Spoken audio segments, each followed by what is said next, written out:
La hiperplasia prostática es el crecimiento de la glándula que lleva su nombre, que es la próstata formalmente, en cuyas veces sucede el aumento del número de células. O la causa del crecimiento es por un aumento en el número celular.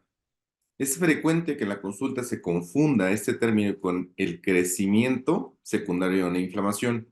Más de una vez, los pacientes que acuden a consulta confunden crecimiento con inflamación y son cuestiones completamente diferentes.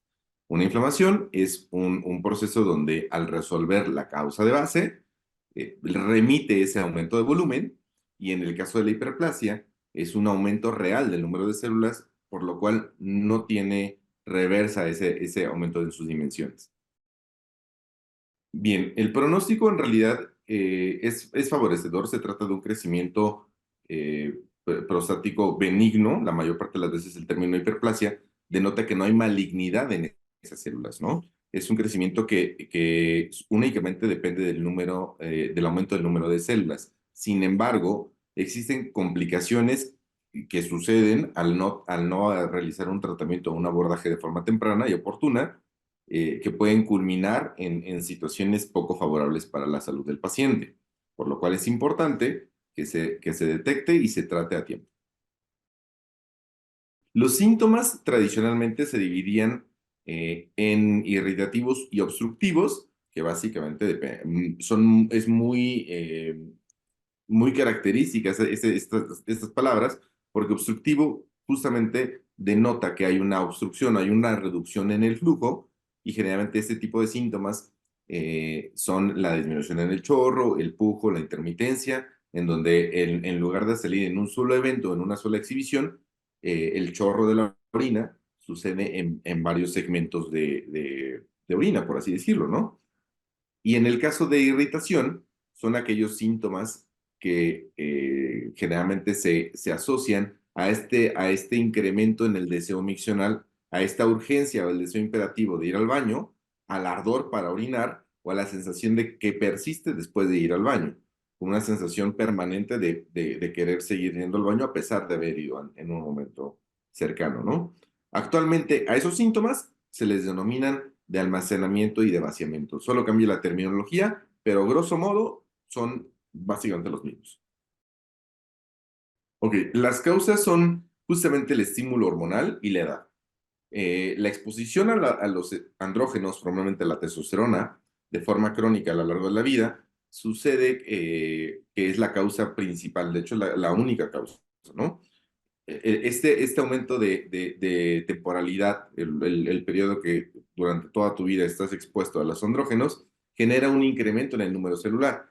Entonces es algo que no hay forma de detener, salvo que sufras alguna castración o química, accidental o quirúrgica formalmente, ¿no? Sí ha habido históricamente algunas sociedades en donde las han implementado y efectivamente se detiene por completo el crecimiento prostático. Sin embargo, en la mayor parte de las personas es imposible detener este crecimiento y únicamente es una situación que tienes que estar consciente de ello, ¿no? Para poder abordarlo de forma temprana.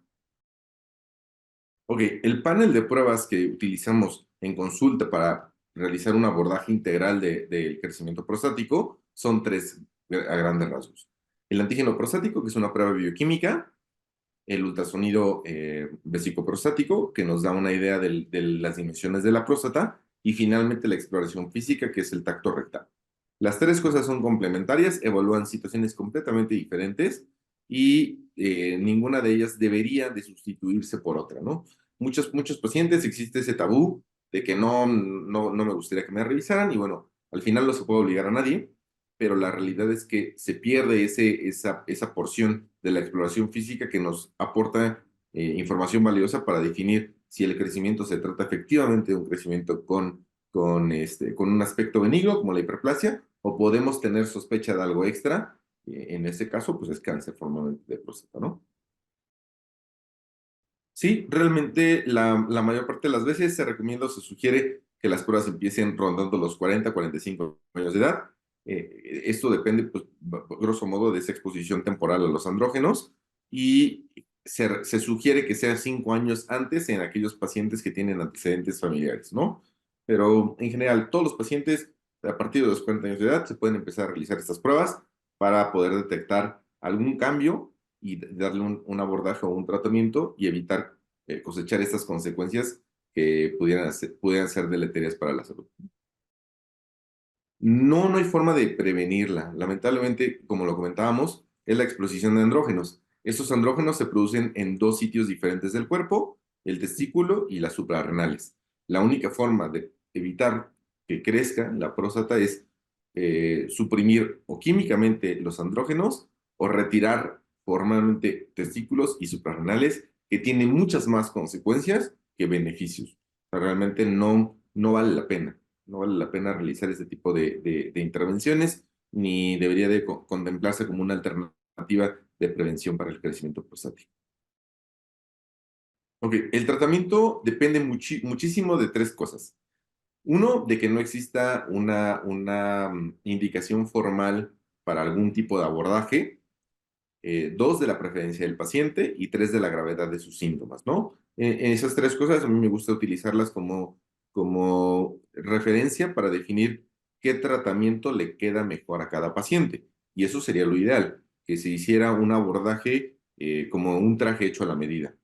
Pero generalmente los síntomas o el paciente que acude a consulta se debe de categorizar por la gravedad de sus síntomas en un score que se llama IPSS score, y ese te va a dar una orientación sobre cuál debería de ser el tratamiento, que es observación o una conducta de observación expectante, que en ese momento no inicias ningún tipo de abordaje, solamente lo mantienes en un seguimiento estrecho con justamente antígeno prostático, ultrasonido y exploración física. El siguiente abordaje, que sería en grado de invasión o de agresividad, por así decirlo, sería el tratamiento médico. Y finalmente, en el caso de una indicación absoluta, llegamos al punto de los tratamientos quirúrgicos. Estos tienen naturalmente indicaciones precisas, o también porque el paciente pudiera llegar a solicitarlo como alguna alternativa, o porque el medicamento no le funciona al paciente, o porque el paciente incluso pudiera llegar a ser alérgico a los medicamentos, porque sí ha pasado. Ok, la hiperplasia prostática idealmente debería ser abordada por un urólogo, que somos las personas que tenemos, o el tipo de médicos que tenemos la especialidad afín a ese tipo de patología, y tenemos la experiencia de estar haciendo exploraciones físicas de forma rutinaria y sobre todo de criterio tanto clínico como quirúrgico. Entonces, naturalmente, la piedra angular del abordaje siempre va a ser un urólogo que tenga ese tipo de experiencia tanto científica de bagaje cultural como también experiencia quirúrgica para poder realizar los diferentes abordajes. Pero naturalmente el urólogo siempre va a ser una piedra angular en el abordaje de la hiperplasia.